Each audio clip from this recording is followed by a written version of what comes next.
ವಿಭಾಗದ ವೈದ್ಯಾಧಿಕಾರಿ ಇವರು ಮತ್ತೆ ಆರೋಗ್ಯದ ಬಗ್ಗೆ ನಿಮಗೆ ಮಾಹಿತಿ ನೀಡ್ತಾ ಇದ್ದಾರೆ.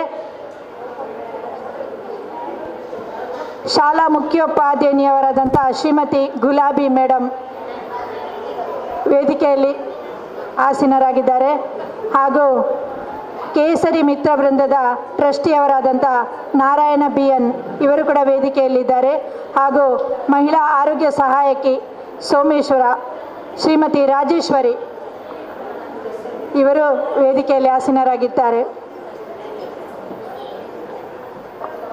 ಮೊದಲಾಗಿ ನಾಡಗೀತೆ ಅಂಗನವಾಡಿ ಕಾರ್ಯಕರ್ತೆಯವರಿಂದ.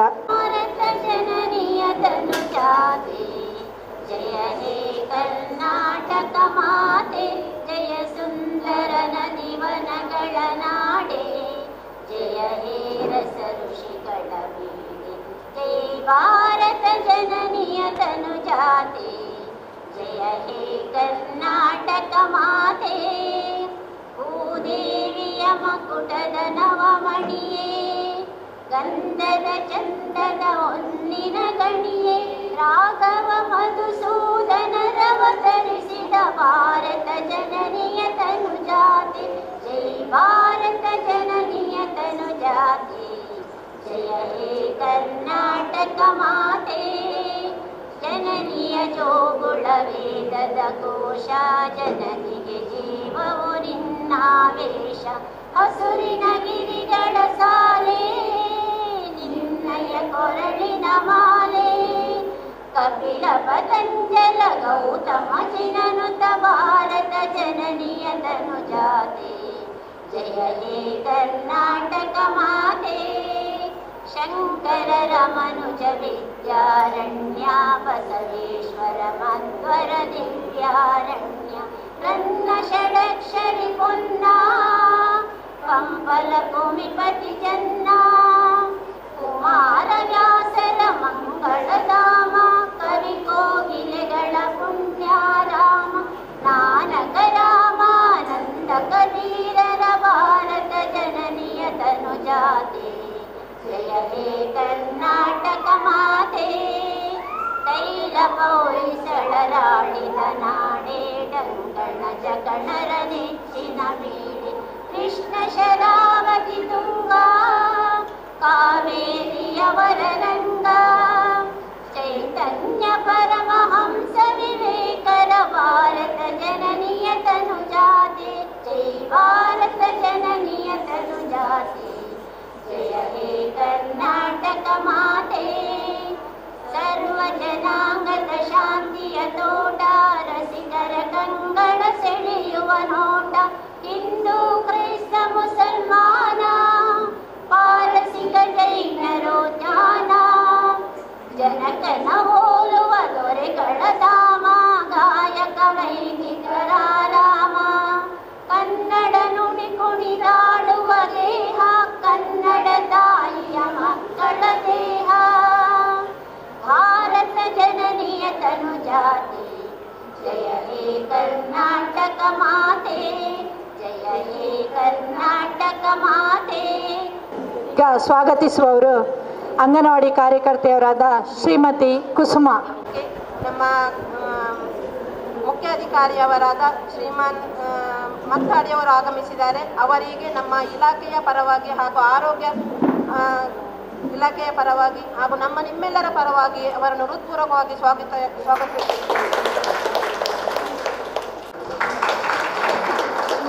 ಹಾಗೆಯೇ ಮಹಿಳಾ ಮತ್ತು ಮಕ್ಕಳ ಅಭಿವೃದ್ಧಿ ಇಲಾಖೆಯ ಮೇಲ್ವಿಚಾರಕಿಯಾದಂತಹ ಕೋಟೆಕಾರು ವಲಯದ ಶ್ರೀಮತಿ ಸೀತಾರವರು ಆಗಮಿಸಿದ್ದಾರೆ. ಅವರಿಗೆ ನಿಮ್ಮೆಲ್ಲರ ಪರವಾಗಿ ಹೃತ್ಪೂರ್ವಕ ಸ್ವಾಗತವನ್ನು ಬಯಸುತ್ತಾ ಇದ್ದೇನೆ. ಶ್ರೀಮತಿ ರಂಜನಿಯವರು ಆಶಾ ಸುಗಮಕಾರರು, ರಂಜನಿಯವರು ಹೂ ಕೊಟ್ಟು ಗೌರವಿಸಬೇಕಾಗಿ ಕೇಳಿಕೊಳ್ತಾ ಇದ್ದೇವೆ. ಹಾಗೆಯೇ ಆರೋಗ್ಯ ಕ್ಷೇತ್ರ ಶಿಕ್ಷಣಾಧಿಕಾರಿ ಕೋಟೆಕಾರ್ ಇಲ್ಲಿಯ ಅವರಾದ ಶ್ರೀಮತಿ ಲಲಿತಾರವರು ಆಗಮಿಸಿದ್ದಾರೆ. ಅವರಿಗೆ ನಿಮ್ಮೆಲ್ಲರ ಪರವಾಗಿ ಸ್ವಾಗತಿಸುತ್ತಾ ಇದ್ದೇನೆ. ಲಲಿತಾರವರಿಗೆ ಶ್ರೀಮತಿ ಶೋಭಾ ಇವರು ಹೂ ಕೊಟ್ಟು ಗೌರವಿಸಬೇಕಾಗಿ ಕೇಳಿಕೊಳ್ತಾನೆ. ಹಾಗೆಯೇ ಏನಪೋಯ ಆಸ್ಪತ್ರೆಯ ಗ್ರಾಮೀಣ ಆರೋಗ್ಯ ಹಾಗೂ ರಕ್ಷಣಾ ಕೇಂದ್ರದ ವೈದ್ಯಾಧಿಕಾರಿಯವರಾದ ಡಾಕ್ಟರ್ ಹರ್ಷಿತ್ ರವರಿಗೆ ನಿಮ್ಮೆಲ್ಲರ ಪರವಾಗಿ ಅವರನ್ನು ಸ್ವಾಗತಿಸ್ತಾ ಇದ್ದೇನೆ. ಇವರಿಗೆ ಶ್ರೀಮತಿ ಮಮತಾಜ್ ಬಾನು ಇವರು ಹೂ ಕೊಟ್ಟು ಗೌರವಿಸಬೇಕಾಗಿ ಕೇಳಿಕೊಳ್ಳ. ಶಾಲಾ ಮುಖ್ಯೋಪಾಧ್ಯಾಯ ನಮ್ಮ ಸರ್ಕಾರಿ ಹಿರಿಯ ಪ್ರಾಥಮಿಕ ಶಾಲೆ ಕುಂಪಲ ಅಲ್ಲಿಯ ಮುಖ್ಯೋಪಾಧ್ಯಾಯರಾದಂತಹ ಶ್ರೀಮತಿ ಗುಲಾಬಿ ಅವರು ಆಗಮಿಸಿದ್ದಾರೆ. ಅವರಿಗೆ ಸಹ ನಿಮ್ಮೆಲ್ಲರ ಪರವಾಗಿ ಹೃತ್ಪೂರ್ವಕ ಸ್ವಾಗತವನ್ನು ಬಯಸ್ತಾ ಇದ್ದೇನೆ. ಇವರಿಗೆ ಶ್ರೀಮತಿ ಗೀತಾ ಶ್ರೀ ಶಕ್ತಿ ಸಂಘದ ಅಧ್ಯಕ್ಷರು ಹೂ ಕೊಟ್ಟು ಗೌರವಿಸಬೇಕಾಗಿ ಕೇಳಿಕೊಳ್ತಾ ಇದ್ದೇನೆ. ಹಾಗೆಯೇ ಕೇಸರಿ ಮಿತ್ರ ನಾರಾಯಣ BN ಅವರು ಆಗಮಿಸಿದ್ದಾರೆ. ಅವರಿಗೆ ನಿಮ್ಮೆಲ್ಲರ ಪರವಾಗಿ ಹೃತ್ಪೂರ್ವಕವಾಗಿ ಸ್ವಾಗತಿಸುತ್ತಾ ಇದ್ದೇನೆ. ಇವರಿಗೆ ಶ್ರೀಮತಿ ವಸಂತಿ ಅಂಗನವಾಡಿ ಕಾರ್ಯಕರ್ತೆಯರು ಹೂ ಕೊಟ್ಟು ಗೌರವಿಸಬೇಕಾಗಿ ಕೇಳಿಕೊಳ್ತಾ ಇದ್ದೇವೆ.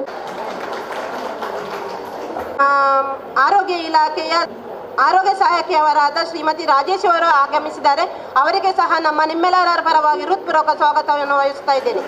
ಇವರನ್ನ ಸಾವಿತ್ರಿ ಗಟ್ಟಿಯವರು ಸ್ವಾಗತಿಸಬೇಕಾಗಿ ಕೇಳಿಕೊಳ್ತಾ ಇದ್ದೇನೆ.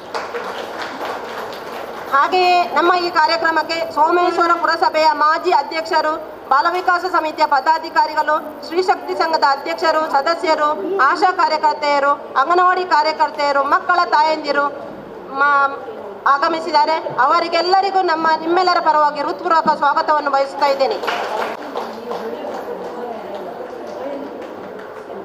ಶ್ರೀಮತಿ ಸೀತಾ ಮೇಡಮ್ ಅವರು ಯೋಜನೆ ಮಂಗಳೂರು ಗ್ರಾಮಾಂತರ ಆರೋಗ್ಯ ಮತ್ತು ಕುಟುಂಬ ಕಲ್ಯಾಣ ಇಲಾಖೆ ಹಾಗೂ ಕುಟುಂಬ ಕಲ್ಯಾಣ ಇಲಾಖೆ ಕೋಟೆಕಾರು ಪ್ರಾಥಮಿಕ ಆರೋಗ್ಯ ಕೇಂದ್ರ ಹಾಗೂ ಸೋಮೇಶ್ವರ ಪುರಸಭೆ ಇದರ ಸಂಯುಕ್ತ ಆಶ್ರಯದಲ್ಲಿ ನಡೆಯುವಂತಹ ಇಂದಿನ ಪೋಷಣ್ ಮಾಸಾಚರಣಾ ಕಾರ್ಯಕ್ರಮಕ್ಕೆ ಆಗಮಿಸಿದ ಎಲ್ಲ ಅತಿಥಿ ಗಣ್ಯರನ್ನ ಈ ಸಂದರ್ಭದಲ್ಲಿ ಆತ್ಮೀಯವಾಗಿ ಸ್ವಾಗತಿಸುತ್ತಾ, ಪೋಷಣ್ ಮಾಸಾಚರಣೆಯ ಉದ್ದೇಶ ಏನು, ಯಾವ ಕಾರಣಕ್ಕಾಗಿ ಪೋಷಣ ಅಭಿಯಾನ ಅನ್ನುವ ಯೋಜನೆಯನ್ನು ಪ್ರಾರಂಭಿಸಿದ್ದಾರೆ. 2018 ಮಾರ್ಚ್ 8ಕ್ಕೆ ಭಾರತದ ಪ್ರಧಾನಮಂತ್ರಿಗಳು ರಾಜಸ್ಥಾನದ ಜುಂಜುನ್ ಎನ್ನುವ ಪ್ಲೇಸಲ್ಲಿ ಈ ಪೋಷಣ ಅಭಿಯಾನ ಕಾರ್ಯಕ್ರಮವನ್ನು ಪ್ರಾರಂಭಿಸಿದ್ರು. 5 ವರ್ಷದ ಕಾರ್ಯಕ್ರಮ. ಉದ್ದೇಶ ಪೋಷಣ ಅಭಿಯಾನದ ಮುಖಾಂತರ ಅಪೌಷ್ಟಿಕತೆಯ ಅನ್ನು ಹೋಗಲಾಡಿಸುವುದು ಮತ್ತು ಪೌಷ್ಟಿಕತೆಯನ್ನು ಹೇಗೆ ಇಂಪ್ರೂವ್ಮೆಂಟ್ ಮಾಡೋದು ಮತ್ತು ಪೌಷ್ಟಿಕತೆಯ ಅರಿವನ್ನು ಜನರಲ್ಲಿ ಮೂಡಿಸುವುದು, ಮಹಿಳೆಯರಲ್ಲಿ, ಮಕ್ಕಳಲ್ಲಿ 0 6 ವರ್ಷದ್ದು ಮತ್ತು ಶಾಲಾ ಕಿಶೋರಿಯರಲ್ಲಿ ಹಾಗೂ ಗರ್ಭಿಣಿ ಮಹಿಳೆಯರಲ್ಲಿ ಮತ್ತು ಎದೆ ಹಾಲು ಉಣಿಸುವಂತಹ ಬಾಣಂತಿಯರಲ್ಲಿ ಕಂಡುಬರುವಂತಹ ರಕ್ತಹೀನತೆಯನ್ನು, ಅಪೌಷ್ಟಿಕತೆಯನ್ನು ಹೋಗಲಾಡಿಸಬೇಕು ಅನ್ನುವ ಉದ್ದೇಶದಲ್ಲಿ ರಾಷ್ಟ್ರೀಯ ಕಾರ್ಯಕ್ರಮವಾದಂಥ ಪೋಷಣ ಅಭಿಯಾನ ಕಾರ್ಯಕ್ರಮವನ್ನು ಪ್ರಾರಂಭಿಸಿದ್ದಾರೆ. ಜನನ ತೂಕವು 2 kg 500ಕ್ಕಿಂತ ಕಡಿಮೆ ಹುಟ್ಟು ತೂಕ ಇದ್ದಂಥ ಮಕ್ಕಳ ಸಂಖ್ಯೆ ಹೆಚ್ಚಾಗಿದ್ದು, ಅದನ್ನು ವಾರ್ಷಿಕವಾಗಿ 2% ಕಡಿಮೆ ಮಾಡಬೇಕು. ಅಂದರೆ ಮಕ್ಕಳ ಜನನ ತೂಕವನ್ನು ಹೆಚ್ಚು ಮಾಡಬೇಕು, ರಕ್ತಹೀನತೆಯನ್ನು 3% ವಾರ್ಷಿಕವಾಗಿ ಕಡಿಮೆ ಮಾಡಬೇಕು ಅನ್ನುವ ಉದ್ದೇಶದಿಂದ ಈ ಪೋಷಣ ಅಭಿಯಾನ ಅನ್ನುವ ಕಾರ್ಯಕ್ರಮವನ್ನು ಪ್ರಾರಂಭಿಸಿದ್ದಾರೆ. ಈ ಕಾರ್ಯಕ್ರಮದಡಿಯಲ್ಲಿ ಪ್ರತಿ ವರ್ಷ ನಾವು ಸೆಪ್ಟೆಂಬರ್ 1 ತಿಂಗಳನ್ನು ಪೋಷಣ್ ಮಾಸಾಚರಣಾ ತಿಂಗಳಾಗಿ ಆಚರಣೆ ಮಾಡ್ತಾ ಪ್ರತಿ ಅಂಗನವಾಡಿಗಳಲ್ಲಿ, ಗ್ರಾಮ ಪಂಚಾಯತಿ ವ್ಯಾಪ್ತಿಗಳಲ್ಲಿ ಎಲ್ಲ ಇಲಾಖೆಯರ ಜಂಟಿ ಇಲಾಖೆ ಆಗಿದ್ದರೆ ಆರೋಗ್ಯ ಇಲಾಖೆ ಮತ್ತು ಪಂಚಾಯತ್ ರಾಜ್ ಇಲಾಖೆಯ ಸಹಕಾರದೊಂದಿಗೆ ನಾವು ಈ ಕಾರ್ಯಕ್ರಮಗಳನ್ನು ಮಾಡ್ತಾ ಇದ್ದೇವೆ. ಈ ಕಾರ್ಯಕ್ರಮದಲ್ಲಿ ಪ್ರತಿ ವರ್ಷನೂ ನಡೆಯುವಂಥ ಯೋಜನೆಗಳು ಇದು ಬರೀ ಸೆಪ್ಟೆಂಬರ್ ತಿಂಗಳು 1ಕ್ಕೆ ಕಾರ್ಯಗತವಾಗದೆ ವರ್ಷದ ಎಲ್ಲ ದಿನಗಳಿಗೆ ಕೂಡ ನಾವು ಮಕ್ಕಳಿಂದ ಹಿಡಿದು ಮಹಿಳೆಯರಲ್ಲಿ, ಮಕ್ಕಳಲ್ಲಿ ಎಲ್ಲರಲ್ಲಿ ಕೂಡ ಅಪೌಷ್ಟಿಕತೆಯನ್ನು ಹೋಗಲಾಡಿಸಬೇಕು ಅನ್ನೋ ಉದ್ದೇಶದಿಂದ ಪೌಷ್ಟಿಕ ಆಹಾರ ಸಪ್ತಾಹಗಳು, ಪೌಷ್ಟಿಕ ಆಹಾರ ಪ್ರದರ್ಶನಗಳನ್ನು ಮಾಡ್ತಾ ಇದ್ದೇವೆ. ನಿಮ್ಮಲ್ಲಿ ಲೋಕಲಲ್ಲಿ ಸಿಗುವಂತಹ ಪೌಷ್ಟಿಕ ಆಹಾರಗಳನ್ನು ತಯಾರಿಸಿಕೊಂಡು ಅದರ ಮುಖಾಂತರ ನಮಗೆ ಅಂಗನವಾಡಿಗಳಲ್ಲಿ ಸಿಗುವಂತಹ ಪುಷ್ಟಿ ಪೌಡರ್ ಇರ್ಬೋದು, ಇಂಥದ್ದುಗಳನ್ನು ಯಾವ ರೀತಿಯಿಂದ ಮಕ್ಕಳಿಗೆ ನೀವು ಕೊಡ್ತೀರಿ, ಅದರಿಂದ ಮಕ್ಕಳಲ್ಲಿರುವಂಥ ರಕ್ತಹೀನತೆಯನ್ನು, ಪೌಷ್ಟಿಕತೆಯ ಮಟ್ಟವನ್ನು ಹೆಚ್ಚು ಮಾಡುವುದು ಯಾವ ಥರ ಎನ್ನುವ ಪ್ರಾತ್ಯಕ್ಷತೆಯ ಮುಖಾಂತರ ನಾವು ಈ ತಿಂಗಳನ್ನು ಆಚರಣೆ ಮಾಡ್ತಾ ಇದ್ದೇವೆ. ಈ ಕಾರ್ಯಕ್ರಮದಲ್ಲಿ ಎಲ್ಲರೂ ಭಾಗವಹಿಸಿದ್ದೀರಾ, ನಿಮಗೆ ಆತ್ಮೀಯವಾದ ಸ್ವಾಗತ. ಮುಂದಿನ ದಿನಗಳಲ್ಲಿ ಕೂಡ ಅಷ್ಟೇ ಪೋಷಣ ಮಾಸಾಚರಣೆಗಳು ನಿಮ್ಮ ಅಂಗನವಾಡಿಗಳಲ್ಲಿ ನಡೆಯುವಂಥದ್ದು ಅನ್ನಪ್ರಾಶನ ಇರ್ಬೋದು, ಶ್ರೀಮಂತ ಕಾರ್ಯಕ್ರಮ ಇರ್ಬೋದು, ಮತ್ತು ಸ್ವಚ್ಛತಾ ಕಾರ್ಯಕ್ರಮ ಅಂದರೆ ಪೌಷ್ಟಿಕ ಕೈತೋಟಗಳನ್ನು ರಚನೆ ಮಾಡಿಕೊಂಡು ಆ ಪೌಷ್ಟಿಕ ಕೈತೋಟದಿಂದ ಮಕ್ಕಳಿಗೆ ಲೋಕಲ್ ಆಗಿ ಸಿರುವಂತಹ ಫುಡ್ಗಳನ್ನು ನೀಡುವಂಥದ್ದು, ಇಂಥದ್ದೆಲ್ಲ ಕಾರ್ಯಕ್ರಮಗಳನ್ನು ನಡೆಸ್ತಾ ಇದ್ದೇವೆ. ಪ್ರತಿ ತಿಂಗಳು ನಡೆಯುವಂತಹ ಕಾರ್ಯಕ್ರಮ ಇಲ್ಲೂ ಭಾಗವಹಿಸಿ ಈ ಯೋಜನೆಯ ಪ್ರಯೋಜನವನ್ನು ಪಡ್ಕೊಂಡು ನಮ್ಮಲ್ಲಿ ಭಾರತದಲ್ಲಿ ಪ್ರಧಾನಮಂತ್ರಿ ಏನು ಕನಸು ಕಂಡಿದ್ರ ಭಾರತವನ್ನು ಅಪೌಷ್ಟಿಕ ಮುಕ್ತ ರಾಷ್ಟ್ರವಾಗಿ ಮಾಡಬೇಕು ಅನ್ನೋದೆಲ್ಲ ಏನು ಉದ್ದೇಶ ಇಟ್ಕೊಂಡಿದ್ರ ಅದೆಲ್ಲ ಉದ್ದೇಶಕ್ಕೆ ನೆರವೇರಲಿಕ್ಕೆ ನಾವೆಲ್ಲರ ಕೈ ಜೋಡಿಸುವ ಅಂತ ಹೇಳುತ್ತಾ ಅವಕಾಶಕ್ಕಾಗಿ ಧನ್ಯವಾದ. ಅತಿಥಿ ವರ್ಯರಿಂದ ನಮ್ಮ ಸೋಮೇಶ್ವರ ಪುರಸಭೆಯ ಯೋಜನಾ ಮುಖ್ಯಾಧಿಕಾರಿಯವರು ಶ್ರೀಮತಿ ಮತ್ತಾಡಿ ಅವರಲ್ಲಿ ನಾನು ವಿನಂತಿ ಮಾಡುತ್ತೇನೆ, ತಮ್ಮ ದಿವ್ಯಾಸ್ತದಿಂದ ಅತಿಥಿ ಗಣ್ಯರೊಡಗೂಡಿ ನಮ್ಮ ದೀಪ ಪ್ರಜ್ವಲನೆ ಮಾಡಬೇಕು ಅಂತ ತಮ್ಮಲ್ಲಿ ಕೇಳಿಕೊಳ್ತಾ ಇದ್ದೇನೆ.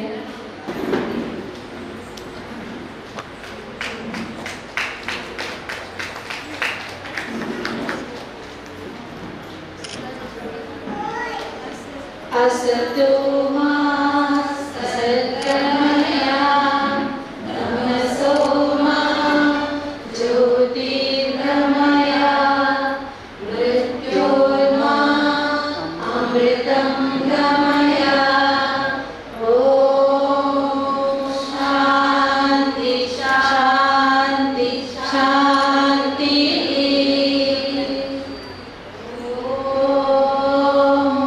शांति शांति शांति.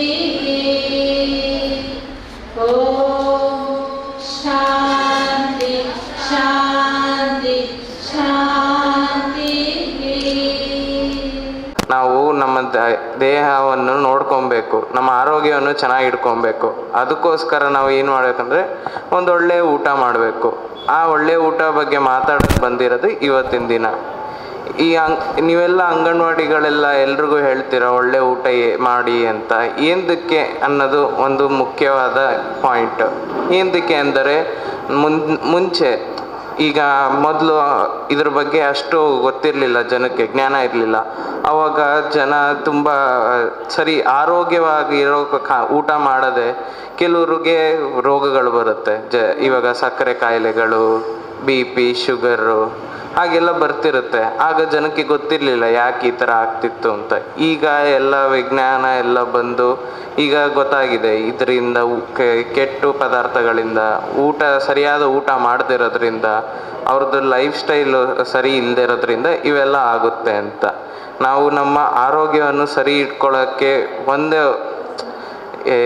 ಇದು ಆರೋಗ್ಯವನ್ನು ಸರಿ ಇಟ್ಕೊಳ್ಳೋ ಒಂದು ಅಭಿಯಾನ ಏನಂದರೆ ಒಳ್ಳೆ ಊಟ ಮಾಡೋದು, ಸರಿಯಾಗಿ ಪೋಷಣೆಯುಕ್ತ ಊಟ ಮಾಡೋದು.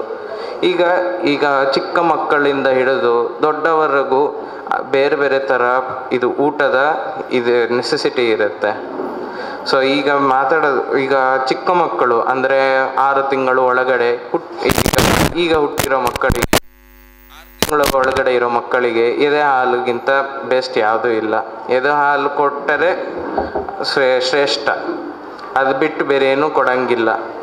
ಎದೆ ಹಾಲು ಸಿಗದೇ ಇದ್ದರೆ ಸ್ವಲ್ಪ ಸೆರ್ಲ್ಯಾಕ್ ಆ ಥರ ಏನಾದರೂ ಕೊಡಬಹುದು, ಆದರೆ ಎದೆ ಹಾಲು ಕೊಡೋಷ್ಟು ಒಳ್ಳೆಯದಲ್ಲ ಅದು. 6 ತಿಂಗಳ ನಂತರ ಈಗ ಮಕ್ಕಳಿಗೆ ಹಲ್ಲು ಬಂದಿರಲ್ಲ. ಸೊ ಅವಾಗ ಏನು ಮಾಡಬೇಕಂದ್ರೆ ಊಟ ತಿಂಡಿ ಹಣ್ಣು ಮತ್ತು ತರಕಾರಿಗಳಿವೆಯಲ್ಲ ಅದನ್ನು ಚಟ್ನಿ ಮಾಡಿ ಒಂಥರ ಮೆತ್ತಗೆ ಮಾಡಿ ಅದನ್ನು ಸ್ವಲ್ಪ ತಿನ್ನಿಸ್ಬೇಕು. ಮಕ್ಕಳು ಹೊಟ್ಟೆ ಕೂಡ ದೊಡ್ಡದಿರಲ್ಲ, ಸ್ವಲ್ಪ ತಿನ್ನಿಸ್ಬೇಕು. ದಿನದಲ್ಲಿ 3 ರಿಂದ 4 ಸಲ ತಿನ್ನಿಸಿದಾಗ ಅವರಿಗೆ ಹೊಟ್ಟೆ ತುಂಬುತ್ತೆ, ಪೌಷ್ಟಿಕ ಆಹಾರನೂ ಸಿಗ್ದಂಗೆ ಆಗುತ್ತೆ. ಸೊ ಅದೇ ಥರ ಈಗ 1 ವರ್ಷದವರೆಗೂ ಇದೇ ಥರ ತಿಂತ ಹಲ್ಲು ಬಂದಾಗ ಅವರಿಗೆ ಸ್ವಲ್ಪ ಗಟ್ಟಿಯಾಗಿರೋ ಪದಾರ್ಥಗಳು ಕೊಡಬಹುದು. ಹಣ್ಣು ತರಕಾರಿಗಳೆಲ್ಲ ಕೊಡಬಹುದು. ಆ ಥರ ಹಣ್ಣುಗಳು ಆ್ಯಪಲ್ಲು, ಸೇಬು, ಚೀಕೂಸು, ಪಪ್ಪಾಯ ಇಂಥದ್ದೆಲ್ಲ ಕೊಡಬಹುದು. ಆರೆಂಜು, ಮೂಸಂಬಿ, ದಾಳಿಂಬೆ ಇವೆಲ್ಲ ಕೊಡ್ತಿರ್ಬೋದು.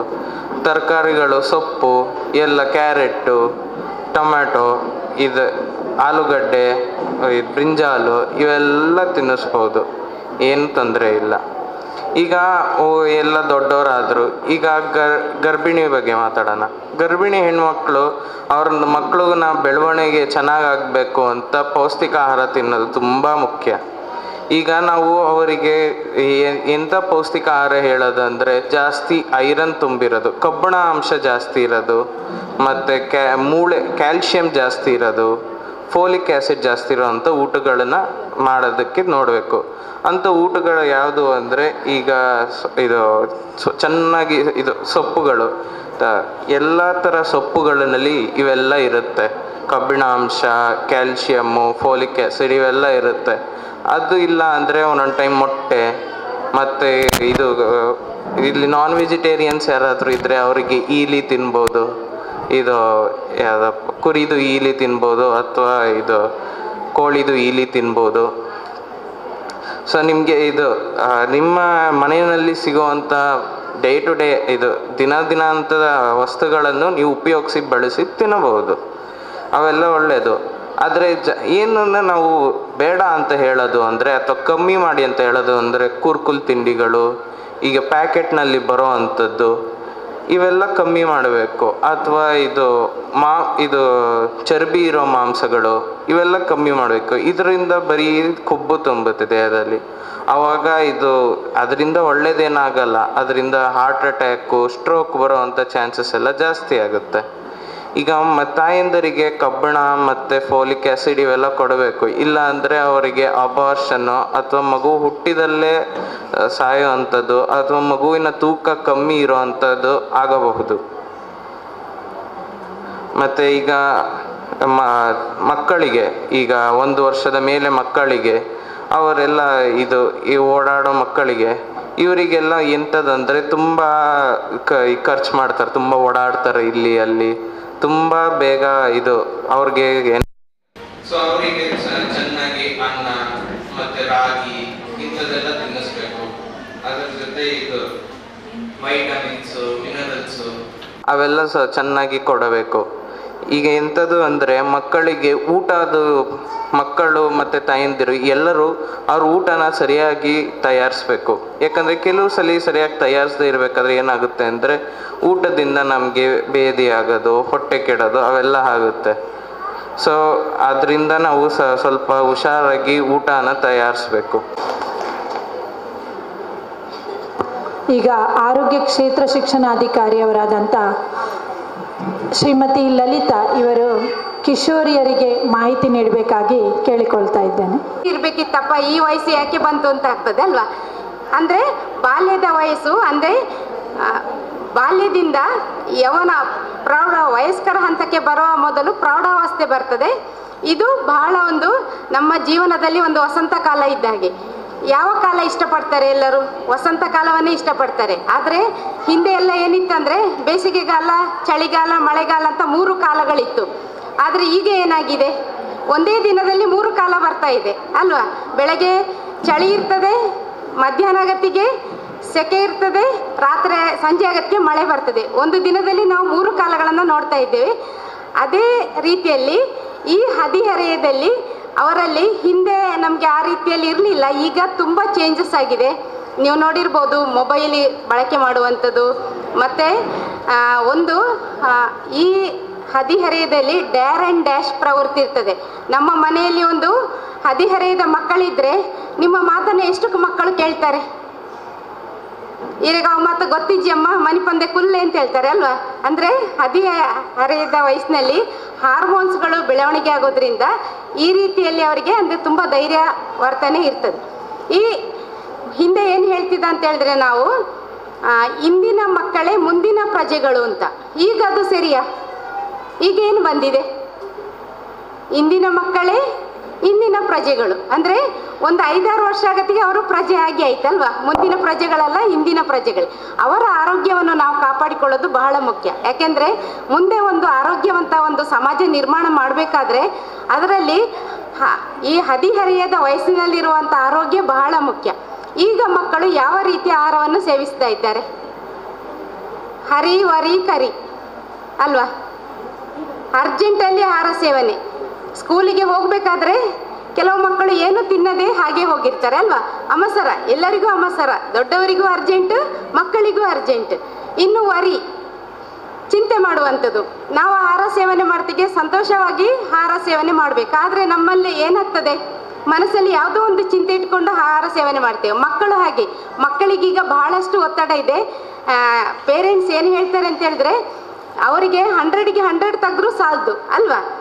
ಬಹುಶಃ ಟೀಚರ್ 100ಗೆ 110 ಕೊಟ್ಟರು ಆಯ್ತದೆ ಅಲ್ವಾ, ಆದರೆ ಯಾರು ಕೊಡೋದಿಲ್ಲ. ಆದರೆ ಆ ರೀತಿಯಲ್ಲಿ ಕೆಲವು ಪೇರೆಂಟ್ಸ್ ಮಕ್ಕಳಲ್ಲಿ ಒತ್ತಡ ಇರ್ತದೆ, ಅದನ್ನು ಮಕ್ಕಳಲ್ಲಿ ಒತ್ತಡಗಳು ಇರ್ತದೆ. ಅದೇ ರೀತಿಯಲ್ಲಿ ಹರಿವರಿ ಕರಿ ಅಂದರೆ, ಕರಿ ಅಂದರೆ ಕಾಯಿಸುವಂಥದ್ದು. ಎಲ್ಲರಿಗೆ ಕಾಯಿಸಿದೆ ಆಹಾರನೇ ಇಷ್ಟ ಅಲ್ವಾ. ಈಗ ನಮ್ಮ ಮನೆಯಲ್ಲಿ ನಾವೊಂದು ಪದಾರ್ಥ ಮಾಡಿದರೆ, ತರಕಾರಿ ಪದಾರ್ಥ 2 ದಿನ ಮಾಡಿದರೆ 3ನೇ ದಿನ ಆಗತ್ತಿಗೆ, ಅಥವಾ 2 ದಿನ ಮಾಡಿದ ಸಂಜೆನೇ ಒಂದು ಮೀನು ಕಾಯಿಸಿದ್ರೆ ಆಗ್ತಿತ್ತು ಅಂತ ಆಗ್ತದೆ ಅಲ್ವಾ. ಅಂದರೆ ಕಾಯಿಸಿದಂಥ ವಸ್ತುಗಳನ್ನು ಭಾರಿ ಇಷ್ಟ.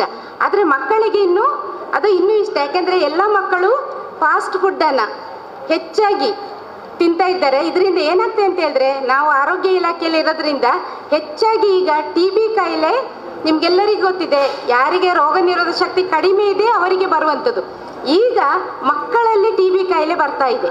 ಅದಕ್ಕೆ ನಿಜವಾಗಿಯೂ ನಾವು ಇಲ್ಲಿರುವಂಥ ತಾಯಂದಿರು ಎಚ್ಚರ ವಹಿಸಬೇಕು. ಮಕ್ಕಳಿಗೆ ಆದಷ್ಟು ಮನೆಯಲ್ಲಿ ಮಾಡಿದ ಆಹಾರವನ್ನೇ ಕೊಡಬೇಕು. ಫಾಸ್ಟ್ ಫುಡ್ಡನ್ನು ತಿನ್ನೋದು ಬೇಡ ಅಂತ ಹೇಳೋದಿಲ್ಲ, ಜಂಕ್ ಫುಡ್ಡನ್ನು ಸಹ ತಿನ್ನೋದು ಬೇಡ ಅಂತ ಹೇಳೋದಿಲ್ಲ. ಆದರೆ ನಿರಂತರವಾಗಿ ಅದರನ್ನು ಕೊಡೋದ್ರಿಂದ ಆರೋಗ್ಯದ ಮೇಲೆ ಕೆಟ್ಟ ಪರಿಣಾಮ ಬೀಳ್ತದೆ. ಮಕ್ಕಳು ಸಹ ಆದಷ್ಟು ಕೋಲ್ಡ್ ಡ್ರಿಂಕ್ಸ್ ಕುಡಿಯುವಂಥದ್ದು ಮತ್ತು ಬೇರೆ ಬೇರೆ ಜಂಕ್ ಫುಡ್ಡನ್ನು ತಿನ್ನುವಂಥದ್ದನ್ನು ಆದಷ್ಟು ಕಡಿಮೆ ಮಾಡಬೇಕು. ಅದರಲ್ಲೂ ನಾವು ಏನು ಮಾಡ್ತೇವೆ ಅಂತ ಹೇಳಿದ್ರೆ, ಮಕ್ಕಳಿಗೆ ಫ್ರಿಜ್ಜಲ್ಲಿ ಇಟ್ಟ ಆಹಾರವನ್ನು ಹೆಚ್ಚು ಕೊಡ್ತಾ ಇದ್ದೇವೆ ಅಲ್ವಾ. ಇದರಿಂದ ಏನಾಗ್ತದೆ ಅಂದರೆ ಪೋಷಕಾಂಶಗಳು ಕಡಿಮೆ ಆಗ್ತದೆ. ನಿಮಗೊಂದು ಪ್ರಚಲಿತವಾದ ಮಾತು ಗೊತ್ತಿದೆ, ಗಂಡ ಸರಿಯಾದ ಸಮಯಕ್ಕೆ ಮನೆಗೆ ಬಂದರೆ ಊಟ ಬಿಸಿಯಾಗಿರ್ತದೆ, ಹೆಂಡತಿ ತಣ್ಣಗಿರ್ತಾಳೆ. ಗಂಡ ಸರಿಯಾದ ಸಮಯಕ್ಕೆ ಮನೆಗೆ ಬರದೇ ಹೋದರೆ ಹೆಂಡತಿ ಬಿಸಿ ಆಗ್ತಾಳೆ, ಊಟ ತಣ್ಣಗಿರ್ತದೆ ಅಲ್ವಾ. ಇದು ಏನಾಗ್ತದೆ ಅಂತ ಹೇಳಿದ್ರೆ, ಪೋಷಕಾಂಶಗಳು ನಮಗೆ ಬಿಸಿಯಾಗಿದ್ದಾಗ ಜಾಸ್ತಿ ಸಿಗುವಂಥದ್ದು. ಅದರಲ್ಲೂ ಮಕ್ಕಳಿಗೆ ಯಾವ ಆಹಾರ ಬೇಕು ಅಂತ ಹೇಳಿದ್ರೆ, ಒಂದು ಬೆಳವಣಿಗೆಗೆ ಆಹಾರ ಬೇಕಾಗ್ತದೆ, ಶಕ್ತಿಗೆ ಆಹಾರ ಬೇಕಾಗ್ತದೆ, ಮತ್ತು ರಕ್ಷಣೆಗೆ ಆಹಾರ ಬೇಕಾಗ್ತದೆ. 3 ರೀತಿಯ ಆಹಾರ ಬೇಕಾಗ್ತದೆ. ನೀವು ಕೆಲವರು ಹೇಳ್ಬೋದು, ಸ್ಕೂಲಿನಲ್ಲಿ ಬಿಸಿ ಊಟ ಕೊಡ್ತಾರೆ, ಆದರೆ ಯಾವಾಗಲೂ ಬೇಳೆ ಸಾರು ಮಾಡ್ತಾರೆ ಅಂತ. ಯಾಕೆ ಬೇಳೆ ಸಾರು ಮಾಡ್ತಾರೆ? ಯಾಕೆ ಇರ್ಬೋದು? ಅದರಲ್ಲಿ ಪ್ರೋಟೀನ್ ಇದೆ. ಪ್ರೋಟೀನ್ ಯಾಕೆ ಬೇಕು ಅಂತ ಹೇಳಿದ್ರೆ, ಮಕ್ಕಳ ಬೆಳವಣಿಗೆಗೆ ಬೇಕು. ಅದಕ್ಕೆ ಸರ್ಕಾರದವರು ಬೇಳೆ ಸಾರಿಗೆ ಹೆಚ್ಚು ಮಹತ್ವ ಕೊಟ್ಟಿದ್ದಾರೆ. ಅದೇ ಅಂಗನವಾಡಿಯಲ್ಲಿ ಚಿಕ್ಕಿ ಕೊಡ್ತಾರೆ. ಯಾಕೆಂದರೆ ಚಿಕ್ಕಿ ಶೇಂಗಾದಲ್ಲಿ ಪ್ರೋಟೀನ್ ಜಾಸ್ತಿ ಇದೆ, ಮಕ್ಕಳ ಬೆಳವಣಿಗೆ ಹಂತದಲ್ಲಿರುವವರು ಅಂತೇಳಿಬಿಟ್ಟು. ಅದೇ ರೀತಿ ಶಕ್ತಿಗೆ ಬೇಕಾದ ಆಹಾರ, ಶಕ್ತಿಗೆ ಬೇಕಾಗುವಂಥದ್ದು ಕಾರ್ಬೋಹೈಡ್ರೇಟ್. ಕಾರ್ಬೋಹೈಡ್ರೇಟ್ ಯಾವುದಲ್ಲಿ ಇರ್ತದೆ ಅಂದರೆ, ಎಲ್ಲ ಧಾನ್ಯಗಳಲ್ಲಿ ಇರ್ತದೆ. ಅದೇ ರೀತಿಯಲ್ಲಿ ಎಣ್ಣೆಯಲ್ಲಿ ಇರ್ತದೆ, ಬೆಣ್ಣೆಯಲ್ಲಿ ಇರ್ತದೆ, ಗ್ಲೂಕೋಸಲ್ಲಿ ಇರ್ತದೆ, ಗೆಡ್ಡೆ ಗೆಣಸುಗಳಲ್ಲಿ ಇರ್ತದೆ. ಈ ರೀತಿಯ ಆಹಾರವನ್ನು ನಾವು ಮಕ್ಕಳಿಗೆ ಕೊಡಬೇಕಾಗ್ತದೆ. ಅದರಲ್ಲಿ ರಕ್ಷಣೆಗೆ ಬೇಕಾದ ಆಹಾರ, ರಕ್ಷಣೆಗೆ ಯಾವ ಆಹಾರ ಬೇಕು ಅಂತ ಹೇಳಿದ್ರೆ, ಸೊಪ್ಪು ತರಕಾರಿಗಳು, ಹಸಿರು ಸೊಪ್ಪು ತರಕಾರಿಗಳು ಹಾಗೂ ಹಣ್ಣುಗಳು, ಇದು ರಕ್ಷಣೆ ಮಾಡುವಂಥದ್ದು, ನಮ್ಮನ್ನ ಕಾಯಿಲೆಗಳು ಬರದಂತೆ ತಡೆಯುವಂಥದ್ದು. ಆದರೆ ಎಷ್ಟು ಮಕ್ಕಳು ಈಗ ತರಕಾರಿ ಸೇವನೆ ಮಾಡ್ತಾರಾ? ಎಲ್ಲ ಮಕ್ಕಳು ಸ್ಕೂಲಿಂದ ಬರೋತ್ತಿಗೆ ಅಮ್ಮನ ಹತ್ರ ಕೇಳ್ತಾರೆ, ಅಮ್ಮ ಇನ್ನು ಎಂಚಿನ ಕಜಿಪು ಅಂತೇಳಿ. ಒಂದು ವೇಳೆ ತಾಯಿ ಏನಾದರೂ ತರಕಾರಿ ಹೇಳಿದರೆ ಇರಿಗೆ ಎಪ್ಪಲ್ಲ ಅವೇ ಉಪ್ಪುನ ಅಂತ ಹೇಳ್ತಾರೆ ಅಲ್ವಾ. ಮೀನು ಅಂತ ಹೇಳಿದರೆ ಅಥವಾ ಚಿಕನ್ ಅಂತ ಹೇಳಿದರೆ ಭಾರಿ ಖುಷಿ ಆಗ್ತದೆ ಅಲ್ವಾ. ಮಕ್ಕಳು ನಗಾಡ್ತಾ ಇದ್ದಾರೆ. ಯಾಕೆಂತ ಹೇಳಿದ್ರೆ, ಹೆಚ್ಚು ಮಕ್ಕಳು ಹಣ್ಣು ತರಕಾರಿಗಳನ್ನು ತಿನ್ಬೇಕಾಗ್ತದೆ. ಆಗೇನಾಗ್ತದೆ, ಮಕ್ಕಳ ಆರೋಗ್ಯ ಉತ್ತಮವಾಗಿ ಇರ್ತಾರೆ. ಹಿಂದೆ ಏನಿತ್ತು ಅಂತ ಹೇಳಿದ್ರೆ, ನಾವೆಲ್ಲ ಸಣ್ಣದಿರ್ತೀವಿ, ಕೆಲವು ಸಾಮಾಜಿಕ ಮೌಲ್ಯಗಳಿರುವಂಥ ಹಾಡುಗಳಿತ್ತು. ನಿಮಗೆ ಗೊತ್ತಿದೆ, ಹೆಣ್ಣಿನ ಬಾಳು ಹಣ್ಣಿನ ಹೋಳು, ಒಮ್ಮೆ ಜಾರಿದರೆ ಮಣ್ಣಿನ ಧೂಳು ಅಂತ ಹೇಳುವಂಥ ಒಂದು ಸಾಮಾಜಿಕ ಮೌಲ್ಯ ಇತ್ತು. ಈಗ ಹೇಗೆ ಆಗಿದೆ, ಹೊಡಿ ಮಗ ಹೊಡಿ ಮೇಡ, ಬಿಡಬೇಡ ಅವನ ಅಂತ ಅಲ್ವಾ. ಅಂದರೆ ಯಾವುದೇ ಸಾಮಾಜಿಕ ಮೌಲ್ಯಗಳು ಮಕ್ಕಳಿಗೆ ಸಿಗುವಂಥದ್ದು ಕಡಿಮೆ ಆಗಿದೆ. ಇದನ್ನು ನಾವು ತಾಯಂದಿರು ಹೆಚ್ಚು ಅವರಿಗೆ ಹೇಳ್ಕೊಡ್ಬೇಕು ಅಂತ ನಾನು ಈ ಸಂದರ್ಭದಲ್ಲಿ ಹೇಳ್ತಾ ಇದ್ದೇನೆ. ನನ್ನ ಟೈಮ್ ಬಹುಶಃ ಮುಗಿತು ಕಾಣಬೇಕು. ಮತ್ತು ಇನ್ನೊಂದು, ಈ ಸಂದರ್ಭದಲ್ಲಿ ಎಲ್ಲರೂ ಮಹಿಳೆಯರು ಹೆಚ್ಚಿದ್ದೀರಿ, ಸ್ವಲ್ಪ ಜನ ಮಾತ್ರ ಪುರುಷರು ಇರುವಂಥದ್ದು. ಆದರೆ ತೊಂದರೆ ಇಲ್ಲ. ನಾನು ಒಂದು ವಿಷಯ ಅಂದರೆ, ಹದಿಹರೆಯದ ಹೆಣ್ಣು ಮಕ್ಕಳಿಗೆ ಗೊತ್ತಾಗಬೇಕು ಅಂತ ಕೇಳ್ತಾ ಇದ್ದೇನೆ. ನಾವು ತಿಂಗಳ ಪೀರಿಯಡ್ಸ್ ಆಗುವಾಗ ಬರುವಂಥ ರಕ್ತ ಯಾವ ರಕ್ತ? ಶುದ್ಧ ರಕ್ತನಾ ಅಶುದ್ಧ ರಕ್ತನಾ? ಎಷ್ಟು ಜನ ಶುದ್ಧ ಹೇಳ್ತೀರಿ? ಕೈ ಎತ್ತಿ. ನಮ್ಮ ಅಂಗನವಾಡಿಯವರು ಆಶನವರು ಬಿಟ್ಟು ನಾನು ಬೇರೆಯವ್ರ ಹತ್ರ ಮಕ್ಕಳು ಸಹ ಸೇರಿ ಇನ್ಕ್ಲೂಡ್ ಆಗಿ ನಾವು ಪೀರಿಯಡ್ಸ್ ಆಗತ್ತಿಗೆ ಬರುವಂಥ ಬ್ಲಡ್ ಯಾವ ಬ್ಲಡ್ ಅಂತ, ಯಾವ ರಕ್ತ? 2 ಜನನ? 2 ಜನ ಶುದ್ಧ ರಕ್ತ ಅಂತ ಹೇಳುವಂಥವ್ರಲ್ವಾ? ಮತ್ತೆ ಬೇರೆಯವರೆಲ್ಲ ಏನು ಹೇಳ್ತೇವೆ? ಅಶುದ್ಧ ಅಲ್ವಾ? ಆದರೆ ಒಂದು ಬಹುಶಃ ನನ್ನ ಟೈಮ್ ಆಯ್ತು ಅಂತ ಹೇಳ್ತೀರಾ, 1-2 ನಿಮಿಷ ತಗೊಳ್ತೇನೆ. ಈಗ ನಾವು ಗರ್ಭಿಣಿ ಆದಾಗ ಪೀರಿಯಡ್ಸ್ ಆಗ್ತೇವ? ಇಲ್ಲ, ಪೀರಿಯಡ್ಸ್ ಆಗೋದಿಲ್ಲ ಅಲ್ವಾ? 9 ತಿಂಗಳು ಪೀರಿಯಡ್ಸ್ ಆಗೋದಿಲ್ಲ. 9 ತಿಂಗಳ ನಂತರ ಮಗು ಹುಟ್ಟುತ್ತದೆ. ನೀವು ಹೇಳಿದ್ರಿ ಅಶುದ್ಧ ರಕ್ತ ಅಂತಲ್ವಾ? ಅಶುದ್ಧ ರಕ್ತ ಇದ್ರೆ ಮಗು ಡೆಲಿವರಿ ಆದ ನಂತರ ಆ ಮಗುವನ್ನ ಬಿಸಾಕ್ತೀರಾ, ಮುದ್ದಾಡ್ತೀರಾ? ಏನ್ ಮಾಡ್ತೀರಿ? ಅಶುದ್ಧ ರಕ್ತ ಆದ್ರೆ ಬಿಸಾಕ್ಬೇಕಲ್ವಾ? ಅಶುದ್ಧ ರಕ್ತದಿಂದ 9 ತಿಂಗಳು ನಿಂತು ಮಗು ಹುಟ್ಟಿರುವಂಥದ್ದಲ್ವಾ? ಏನು ಹೇಳ್ತೀರಿ? ಆಕ್ಚುಲಿ ಅದು ಶುದ್ಧ ರಕ್ತ. ನೀವು ನಿಮ್ಮ ಮಕ್ಕಳಿಗೆ ಹೇಳಿಕೊಡ್ಬೇಕು, ಅದು ಶುದ್ಧ ರಕ್ತ, ಅಶುದ್ಧ ರಕ್ತ ಅಲ್ಲ. ಅಂದರೆ ನಾವು ವೈಜ್ಞಾನಿಕವಾಗಿ ಏನು ತಿಳ್ಕೊಳ್ಬೇಕಂತಂದರೆ, ಪೀರಿಯಡ್ಸ್ ಆಗುವಾಗ ಬರುವಂಥ ಬ್ಲಡ್ ಅದು ಒಳ್ಳೆಯ ರಕ್ತ, ಅಶುದ್ಧ ರಕ್ತ ಅಲ್ಲ. ಅದನ್ನು ನಾವು ತಾಯಂದಿರು ಮಕ್ಕಳಿಗೆ ಹೇಳ್ಕೊಡ್ಬೇಕು. ಇನ್ನೊಂದು, ಹದಿಹರೆಯದ ಮಕ್ಕಳಿಗೆ ಪೀರಿಯಡ್ಸ್ ಸ್ಟಾರ್ಟ್ ಆದಾಗ ಅವರು ಪ್ಯಾಡ್ಗಳನ್ನು ಯೂಸ್ ಮಾಡ್ತಾರೆ. ಎಷ್ಟು ಗಂಟೆಗಳ ಕಾಲ ಪ್ಯಾಡನ್ನು ಯೂಸ್ ಮಾಡ್ಬೋದು? ಈಗ ಒಮ್ಮೆ ಕಟ್ಟಿದಂಥ ಪ್ಯಾಡನ್ನು ಎಷ್ಟು ಗಂಟೆ ಯೂಸ್ ಮಾಡ್ಬೋದು? ಏನು ಹೇಳ್ತೀರಿ? 4 ರಿಂದ 6 ಗಂಟೆಗಳ ಕಾಲ ಮಾತ್ರ. ಅದಕ್ಕೋಸ್ಕರ ಅವರು 4 ರಿಂದ 6 ಗಂಟೆಗಳ ನಂತರ ಅದನ್ನು ಚೇಂಜ್ ಮಾಡಬೇಕಾಗ್ತದೆ. ಅದನ್ನು ಸಹ ನಾವು ತಾಯಂದಿರು ಮಕ್ಕಳಿಗೆ ಹೇಳಿಕೊಡ್ಬೇಕಾಗ್ತದೆ. ಮತ್ತೊಂದು, ಊಟಕ್ಕೆ ಮೊದಲು ಕೈ ತೊಳೆಯುವಂಥದ್ದು. ಎಷ್ಟು ಜನ ಊಟಕ್ಕೆ ಮೊದಲು ಕೈ ತೊಳಿತೇವೆ ನಾವು? ಎಲ್ಲರೂ ತೊಳಿತೇವೆ ಅಲ್ಲ? ಆದರೆ ಅರ್ಜೆಂಟಲ್ಲಿ ಮದುವೆಗೆ ಹೋಗಿದ್ರೆ ಎಲ್ಲಿ ಕಬಾಬ್ ಮುಗ್ದೋಗ್ತದೆ ಅಂತೇಳಿ ಊಟದ ನಂತರನೇ ಕೈ ತೊಳೆಯುವಂಥದ್ದು ಅಲ್ವಾ? ಅದನ್ನು ನಾವು ಮಕ್ಕಳಲ್ಲಿ ಕಲಿಸಬೇಕಾಗ್ತದೆ. ಇನ್ನೊಂದು, ಉಗುರನ್ನ ಬಿಡುವಂಥದ್ದು. ಮಕ್ಕಳು ಯಾವುದೇ ಕೈಯಲ್ಲಿ, 2 ಕೈಯಲ್ಲಿ ಉಗುರನ್ನು ಬಿಡುವಾಗೆ ಇಲ್ಲ. ಮಕ್ಕಳು ಉಗುರನ್ನು ಬಿಡಬಾರ್ದು ಅಂತ ಹೇಳಿದ್ರೆ ತಾಯಂದಿರು ಕೈಯಲ್ಲಿ ಉಗುರನ್ನು ಬಿಡಬಾರ್ದು. ಯಾವಾಗ ತಾಯಂದಿರು ಕೈಯಲ್ಲಿ ಉಗುರನ್ನು ಬಿಡ್ತಾರೆ ಆಗ ತಾಯಿಯನ್ನ ನೋಡಿ ಮಕ್ಕಳು ಸಹ ಕೈಯಲ್ಲಿ ಉಗುರನ್ನು ಬಿಡ್ತಾರೆ. ಒಂದು ವೇಳೆ ತಾಯಿ ಕೈಯಲ್ಲಿ ಉಗುರನ್ನು ಬಿಟ್ಟಿದೆ ಆದರೆ ಮೋಷನ್ಗೆ ಹೋದಾಗ ನಾವು ಬ್ರಷ್ ಹಾಕಿ ತೊಳಿತೇವ ಉಗುರನ್ನ? ಇಲ್ಲ ಅಲ್ವಾ? ಬರೀ ಸಾಬೂನು ಹಾಕಿ ತೊಳಿತೇವಲ್ವಾ? ತಾಯಿ ಒಂದು ವೇಳೆ ಉಗುರು ಬಿಟ್ಟಿದ್ರೆ ನಿಮ್ಮ ಮನೆಯಲ್ಲಿ ಚಪಾತಿ ಕಲಿಸಿದ್ರೆ ಹೇಗಿರ್ತದೆ? ಆಯ್ತಾ?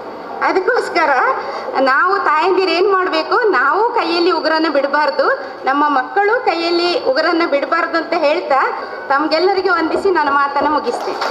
ಈ ಟ್ರಸ್ಟ್ ನಮ್ಮ ಕೇಸರಿ ಮಿತ್ರವೃಂದ ಪೌಷ್ಟಿಕ ಯೋಜನೆ ಅನ್ನುವ ಒಂದು ಕಾರ್ಯಕ್ರಮವನ್ನು ಹಮ್ಮಿಕೊಂಡಿದ್ದೀರಿ. ವೇದಿಕೆಯಲ್ಲಿರ್ತಕ್ಕಂಥ ಎಲ್ಲರಿಗೂ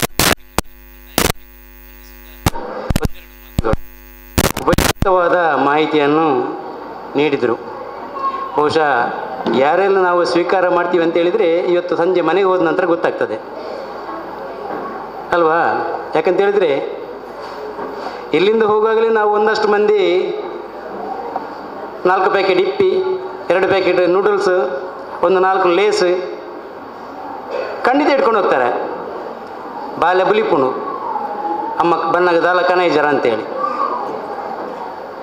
ಅವರು ಹೇಳಿದ್ದು ಒಂದು ರೀತಿಯ ಆರೋಗ್ಯದಾಯಕ ಮಾಹಿತಿಯನ್ನು ಕೊಟ್ಟಿದ್ದು. ಹೌದಾ? ಆದರೆ ನಾವು ಇಲ್ಲಿಂದ ಹೋಗ್ತಾಳೆ ಯಾವುದನ್ನು ಕೊಂಡೋಗ್ತಿದ್ದೇವೆ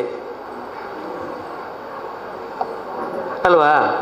ಅನಾರೋಗ್ಯ ಅಂತೇಳಿದರೆ ಇವತ್ತು ನಾವು ಹಣ ಕೊಟ್ಟು ಖರೀದಿಸ್ತೀವಿ. ಅನಾರೋಗ್ಯವನ್ನು ನಾವು ಹಣ ಕೊಟ್ಟು ಖರೀದಿ ಮಾಡ್ತಿದ್ದೇವೆ. ಗಂಡಸರು ಧೂಮಪಾನದಿಂದ ಹಿಡಿದು ಮದ್ಯಪಾನ, ಗುಡ್ಕ ಈ ಎಲ್ಲವನ್ನು ತಿಂದುಕೊಂಡು ಹಣ ಕೊಟ್ಟು ಆರೋಗ್ಯವನ್ನು ಹಾಳು ಮಾಡಿಕೊಡ್ತಿದ್ದಾರೆ. ಮಕ್ಕಳ ತಾಯಂದಿರು ಎನ್ನ ಟಿ ವಿ ತುಯ್ಯರಾಗಿ ಅಡ್ಡ ಬರ್ಪ ಲೇಸ್ತೀನಿ ಅಂತೇಳಿ ಕೊಟ್ಟು ನಾವು ಧಾರಾವಾಹಿಯಲ್ಲಿ ಮುಳುಗಿರ್ತೀವಿ. ಹೇಳೋದು ತಪ್ಪಾಗಿದ್ರೆ ತಪ್ಪಂತೇಳಿ, ಹೌದಾಗಿದ್ದರೆ ಒಂದು ಸ್ವಲ್ಪ ಆತ್ಮಸಾಕ್ಷಿಯಾಗಿ ಒಪ್ಪಿಕೊಳ್ಳಿ. ಯಾಕಂತೇಳಿ ನಮಗೆ ಧಾರಾವಾಹಿ ಮತ್ತು ಮೊಬೈಲ್ ಮಕ್ಕಳ ಆರೋಗ್ಯಕ್ಕಿಂತ ಹೆಚ್ಚು ನಮಗೆ ಅದೇ ಮುಖ್ಯ ಆಗಿದೆ ಅಲ್ವಾ ಮೇಡಮ್? ಅಲ್ವಾ? ಮಕ್ಕಳ ಆರೋಗ್ಯಕ್ಕಿಂತ ನಮಗೆ ಧಾರಾವಾಹಿ ಮತ್ತು ಮೊಬೈಲ್ ಅದು ಮುಖ್ಯ ಆಗಿದೆ. ಮಕ್ಕಳನ್ನು ಮುದ್ದು ಮಾಡಬೇಕು, ಆದರೆ ಅತಿಯಾದ ಮುದ್ದು ಆರೋಗ್ಯಕ್ಕೆ ಹಾನಿಕರ. ಯಾವುದು ಕೂಡ ಹಾಗೆ, ಅತಿಯಾದರೆ ಅಮೃತ ಕೂಡ ವಿಷದಂತೆ ಪರಿಣಾಮ ಬೀರ್ತದೆ. ಮನೆಯ ಮೊದಲ ಪಾಠಶಾಲೆ, ಜನನಿ ತಾನೇ ಮೊದಲ ಗುರು. ಆದರೆ ಮೊದಲ ಗುರು ಇವತ್ತು ಏನಾಗ್ತಿದ್ದಾರೆ ಅಂತ ಹೇಳಿದರೆ, ಮಕ್ಕಳಿಗೇ ಅತಿಯಾದ ಮುದ್ದಿನಿಂದ ಮಾರಕವಾಗಿ ಪರಿಣಮಿಸುವಂಥ ಪರಿಸ್ಥಿತಿ ಬಂದೋಗಿದೆ. ಆಗ ಹೇಳಿದರು, ಪೋಷಕರಿಗೆ ಒಂದೇ, ಶಾಲೆಗೆ ಹೋದರೆ ಎಬವ್ 90, 95, 100, 100ಗಿಂತ ಜಾಸ್ತಿ ಸಿಕ್ಕಿದರೆ ತುಂಬ ಸಂತೋಷ. ಟೀಚರ್ನವ್ರು ಕೊಡೋದಿಲ್ಲ ಅಲ್ಲ, ಟೀಚರ್ ಇದ್ದಾರೆ, ಅವ್ರು ಕೊಡೋದಿಲ್ಲ 100ಗಿಂತ ಜಾಸ್ತಿ. ಅವರಿಗೆ ರೈಟ್ಸ್ ಇರೋದು 100ಕ್ಕೆ 100 ಕೊಡಲಿಕ್ಕೆ ಮಾತ್ರ. ಶಾಲಾ ಆಡಳಿತ ಮಂಡಳಿ ಕೂಡ ಹಾಗೆ 70% ರಿಸಲ್ಟ್ ಬರಬೇಕು. ಮಕ್ಕಳಿಗೆ ಕೂಡ ಹಾಗೆ ಏನಾದರೂ ಮಾಡಿ ನಾನು ಪಾಸ್ ಆಗಬೇಕು ಅಲ್ವಾ ಮಕ್ಕಳೇ? ಮಕ್ಕಳು ಕೂಡ ಇದ್ದಾರೆ, ಪಾಸ್ ಆಗೋದು ಒಂದೇ. ಆದರೆ ಯಾವಾಗ ನಾವು ಆರೋಗ್ಯವಂತರಾಗಿ ಸಂಸ್ಕಾರಯುತವಾಗಿ ಪ್ರಬುದ್ಧ ನಾಗರಿಕರಾಗಿ ಈ ದೇಶದಲ್ಲಿ ಬೆಳಿಬೇಕೆಂಬ ಹಂಬಲದಿಂದ ನಾವು ಶಿಕ್ಷಣವನ್ನಾಗಲಿ ಆರೋಗ್ಯವನ್ನಾಗಲಿ ಪಡಿತೇವೋ, ಆಹಾರವನ್ನು ಪಡಿತೇವೋ, ಆಗ ನಾವು ಒಂದು ಉನ್ನತ ಸ್ಥಾನಕ್ಕೆ ಏರಲಿಕ್ಕೆ ಸಾಧ್ಯ ಆಗ್ತದೆ. ಅನೇಕ ಮಂದಿ ನಮ್ಮ ಪೂರ್ವಜರನ್ನು ಒಮ್ಮೆ ಕಲ್ಪಿಸಿಕೊಳ್ಳಿ, ಅವರು ಇವತ್ತಿಗೂ 80, 85, 90, 95 ಆದರೂ ಕೂಡ ನಡ್ಕೊಂಡು ಹೋಗ್ತಾರೆ. ಆದರೆ 60, 50 ದಾಟಿದ ಈಗಿನ ಜಮಾನದ ಒಮ್ಮೆ ಜನರನ್ನು ಕೇಳಿ ನೋಡಿ, ಗಂಟು ನೋವು, ಕಾಲು ನೋವು, ಬೆನ್ನು ಬಾಗುವುದು. ಯಾಕೆ ಹೀಗೆ? ನಾವು ಕಾಲಕ್ಕೆ ತಕ್ಕ ಹಾಗೆ ಆರೋಗ್ಯದಾಯಕವಾದಂಥ ಆಹಾರವನ್ನು ಸೇವಿಸದೇ ಇದ್ದಾಗ, ಯಾವಾಗ ಸೇವಿಸಬೇಕಿತ್ತು ಆವಾಗ ಸೇವಿಸಲಿಲ್ಲ. ನಾನು ಹೇಳಿದಲ್ಲ, ಅಲ್ಲೆಲ್ಲ ಆಹಾರ ಉಂಟು. ಆದರೆ ನಮ್ಮ ಮನೆಯಲ್ಲಿ ನಾವು ಇವತ್ತಿನ ಒಂದು ಕಾರ್ಯಕ್ರಮಕ್ಕೆ ಬೇಕಾಗಿ ಮಾತ್ರ ನಾವು ಸೊಪ್ಪು ತರಕಾರಿಯನ್ನು ಮಾಡಿದ್ದೇವೆ. ಅದು ಬಿಟ್ಟರೆ ಹೇಳಿ, ಆತ್ಮಸಾಕ್ಷಿಯಾಗಿ ಹೇಳಿ, ಅದು ಬಿಟ್ಟರೆ ನಮ್ಮ ಮನೆಯಲ್ಲಿ ವಾರಕ್ಕೆ ವಾರ ಪೂರ್ತಿ ಯಾವ ಆಹಾರ ಇರೋದು? ಇವತ್ತಿನ ಕಾರ್ಯಕ್ರಮಕ್ಕೆ ಹೆಸರು ಬೇಳೆ ಮೊಳಕೆ ಬರಿಸಿ ನಾವು ಮಾಡಿದ್ದೇವೆ ಅಲ್ವಾ? ಕಳೆದ ವಾರದಿಂದ ಇವತ್ತಿನವರೆಗೆ ಮಾಡಿದ್ದೇವಾ? ಯೋಚನೆ ಮಾಡಿದರೆ ಇಲ್ಲ ಅಂತೇಳಿ ಉತ್ತರ. ಸೊಪ್ಪು ಮಾಡಿದೆ, ಇವತ್ತು ತಂದಿದ್ದೇವೆ. ಬಸಳೆ ಎಲ್ಲವನ್ನು ತಂದಿದ್ದೀರಿ, ಅರಿವೆ ಎಲ್ಲ ತಂದಿದ್ದೀರಿ. ಕಳೆದ 1 ತಿಂಗಳಿಂದ ಅರಿವೆ ಸೊಪ್ಪು ಯಾರಾದರೂ ಮಾಡಿದ್ದೀರಾ? ಕೇಳಿದರೆ ಖಂಡಿತ ಇಲ್ಲ ಅಂತೇಳಿ ಉತ್ತರ ಬರೋದು. ಯಾಕೆ ಹೇಳಿ? ಅದಕ್ಕಿಂತಲೂ ಅವರು ಹೇಳಿದರು, ಕರಿದ ಪದಾರ್ಥ ನಮಗೆ ರುಚಿ. ಆದರೆ 1 ವಾರದ ಹಿಂದೆ ಕೋಳಿ ಮಾಂಸ ಮಾಡಿದ್ರು ಅಂತೇಳಿ ಖಂಡಿತ ಮಾಡಿದ್ದೇವೆ. ಮಾಡಲಿಲ್ವಾ? ಮೀನು ಫ್ರೈ ಮಾಡಲಿಲ್ವಾ? ಖಂಡಿತ ಮಾಡಿದ್ದೇವೆ. 1 ವಾರದ ಹಿಂದೆ, 4 ದಿನದ ಹಿಂದೆ, 2 ದಿನದ ಹಿಂದೆ ಮಾಡಿದ್ದೇವೆ. ಇದನ್ನು ಯಾಕೆ ಹೇಳಿದೆ ಅಂತೇಳಿದರೆ, ನಮ್ಮೆಲ್ಲರ ಮನೆಗಳು ಇವತ್ತು ಅದಕ್ಕಿಂತಲೂ ಒಂದು ವೇಗವಾಗಿ ನಾವು ಬೆಳೀತಿದ್ದೇವೆ. ಯಾಕಂತೇಳಿದರೆ, ಇವತ್ತು ನಮ್ಮ ಮನೆ ಬಾಗಿಲಿಗೆ ಫೋನ್ ಕಾಲಲ್ಲಿ ಕೊಟ್ಟ ತಕ್ಷಣ ಸ್ವಿಗ್ಗಿಯವರು, ಜೊಮೊಟೊದವರು ತಂದು ಹಾಕಿಬಿಟ್ಟು ಹೋಗ್ತಾರೆ ಅಲ್ವಾ? ಮಕ್ಕಳು ಹೇಳ್ತಾರೆ, ಒಂಜಿ ಸ್ವಿಗ್ಗಿಗೆ ಫೋನ್ ಮಂತ್ ಪನ್ಲೆ, ಝೊಮೊಟೊಗೆ ಒಂಜಿ ಪಣದು ಬಿಡ್ಲೆ. ನಮ್ಮ ಮನೆಯಲ್ಲಿ 5 ಮಂದಿಗಿಂತ ಜಾಸ್ತಿ ಆಹಾರ ಬೇಕಿದ್ರೂ ನಾವು ಕೂಡಲೇ ಸ್ವಿಗ್ಗಿ, ಜೊಮೊಟೊಗೆ ಆರ್ಡರ್ ಕೊಡ್ತೇವೆ. ಅವರು ಅಜಿನೋಮೊಟೊ ಎಂಬ ರಾಸಾಯನಿಕ ಪದಾರ್ಥ ಹಾಕಿ ನಮಗೆ ಆಹಾರ ತಂದು ಮುಟ್ಟಿಸ್ತಾರೆ. ಅಜಿನೋಮೊಟೊ ಆರೋಗ್ಯಕ್ಕೆ ಏನಂತೇಳಿ ಡಾಕ್ಟರ್ ಹೇಳ್ತಾರೆ ಏನಂತೇಳಿ. ಅಜಿನೋಮೊಟೊ ತುಂಬ ನಮಗೆ ಕ್ಯಾನ್ಸರ್ ಕಾರಕ ಅಂಶ ಅದು. ಆದರೆ ನಾವು ತಿನ್ನುವಂಥದ್ದು fast food, catering, Swiggy, Zomato, Lay's, burger, Kurkure, ಇದು ಯಾವುದಕ್ಕೂ ಕೆಮಿಕಲ್ ಹಾಕದೆ ಮಾಡ್ತಾರೆ ಅಂತ ಕೇಳಿದರೆ ಎಲ್ಲವೂ ಮಾಡೋದು ಕೆಮಿಕಲೇ, ರುಚಿಗೆ ಬೇಕಾಗಿ. ನಾವು ತಾಯಂದಿರು ಯೋಚನೆ ಮಾಡಬೇಕು, ನಮ್ಮ ಮಕ್ಕಳನ್ನು ನಾವು ರುಚಿಯ ಒಂದು ಕಡೆಗೆ ಕೊಂಡೋಗೋ ದೃಷ್ಟಿಯಿಂದ ನಮ್ಮ ಮಕ್ಕಳನ್ನು ನಮ್ಮ ಕೈಯಾರೆ ನಾವೇ ವಿಷ ಕೊಟ್ಟು ಹಂತ ಹಂತವಾಗಿ ಸಾಯಿಸುವ ತನಕ ದೂಡ್ತಿದ್ದೇವೆ ಅನ್ನುವ ಕಲ್ಪನೆ ನಮಗೇನಾದರೂ ಇದೆಯಾ? ಈ ಎಲ್ಲದರಲ್ಲಿರೋದು ಕೆಮಿಕಲ್. ತಾಯಂದಿರೇ ಅದನ್ನೆಲ್ಲ ಕೊಡೋದು. ಹಂತ ಹಂತವಾಗಿ ನಾವು ನಿಧಾನಕ್ಕೆ ವಿಷಪ್ರಾಶನ ಮಾಡ್ತಿದ್ದೇವೆ ನಮ್ಮ ಮಕ್ಕಳಿಗೆ ಅತಿಯಾದ ಮುದ್ದಿನಿಂದ.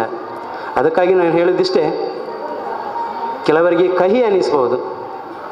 ಯಾವತ್ತು ಕಹಿ ಆರೋಗ್ಯಕ್ಕೆ ತುಂಬ ಒಳ್ಳೆಯದು. ನಾವು ಈಗಾಗಲೇ ಕೆಲವೊಂದು ಸಂದರ್ಭದಲ್ಲಿ ಕಹಿ ಕಷಾಯ ಕುಡಿದಿದ್ದೇವೆ ಅಲ್ವಾ?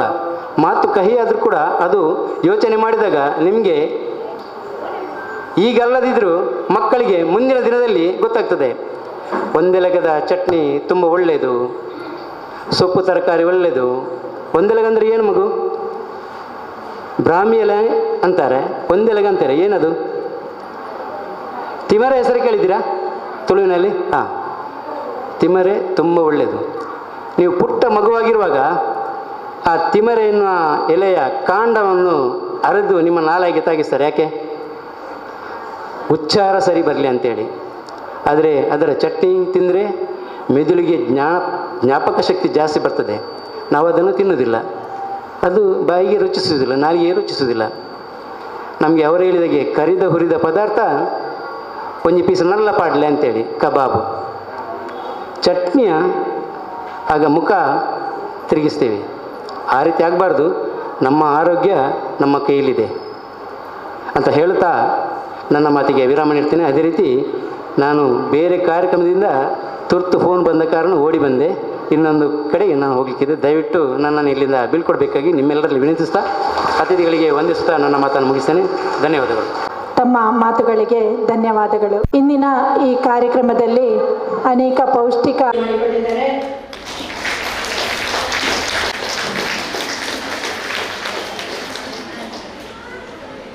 ಥರ್ಡ್ ಪ್ರೈಸ್ ವೇದಾವತಿ ಬಾಳೆಹಣ್ಣಿನ ನಿಪ್ಪಟ್ಟು. Third prize. ಇನ್ನು ಸಮಾಧಾನಕರ ಬಹುಮಾನ ಮೆಂತ್ಯ ಸೊಪ್ಪಿನ ಕಡುಬು ಸ್ನೇಹ ಕೊಲ್ಯ ಇವರು. ಇನ್ನೊಂದು ರಾಗಿ ಉಂಡೆ ಪ್ರಮೀಳಾ ಕೊಲ್ಯ.